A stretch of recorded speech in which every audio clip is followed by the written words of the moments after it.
They all set their own odds. So when two books get super out of sync, you can bet equal and opposite outcomes, maybe the over on FanDuel, the under on DraftKings, and you can guarantee a profit.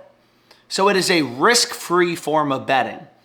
You make risk-free money. And ultimately, at some point, I love my job, I love trading, but ultimately at some point it was like, dang, I'm making $10,000 a month on the side as a side hustle, sports betting.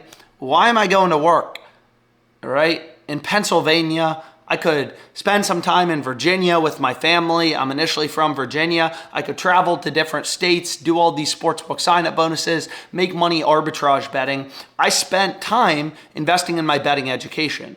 So I knew how to beat the sports books. I knew I was smarter, more educated than 99% of sports bettors. And I don't say that in a way to mean I'm naturally smarter. I say that in a way to mean, I'd spent thousands of hours, right, learning about these profitable betting strategies, the ins and outs of sports books, how sports books work. Whereas most people open up FanDuel and just bet random parlays with their gut, I knew the ins and outs of every single book.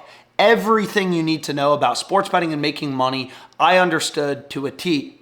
So ultimately, I felt comfortable being like, wow, let's dive in. And obviously, I've lived in different places, so I've used hundreds of different sports books at this point. Some books have cut me off, so I've been limited.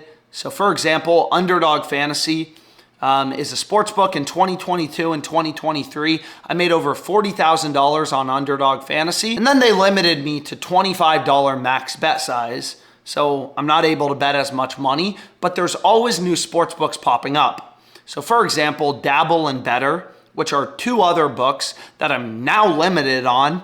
Dabble launched, I think in 2024, early 2024 in like January. I made a quick $30,000 on it. Now they've cut down my bet size to a max of $47.25, but I had a good run on Dabble, which helped my January profit be high. Then Jake Paul, he launched Better, which is another fantasy site, and there was a ton of profitable betting opportunities on Better. I made $70,000 in a couple months, and then I got limited, right? So now I can only bet $100 per day. Not even per bet, only $100 per day. That's the max they allow me to do on Better. So you're constantly dealing with setbacks as a sports bettor, but it's really about being opportunistic, signing up for all these books, taking advantage of all the profitable promos. For example, the sportsbook Flip, at the start of the NBA season, had LeBron to score 1 point at plus 100 odds. It's a promo for the sports books. It's a marketing cost, but that is literally free money, which is insane. And obviously you want to be taking advantage of these things. So every day I'm hunting through the sports books for profitable promos, as well as positive ROI or positive EV, positive expected value bets, like arbitrage bets, middle bets, and positive EV bets.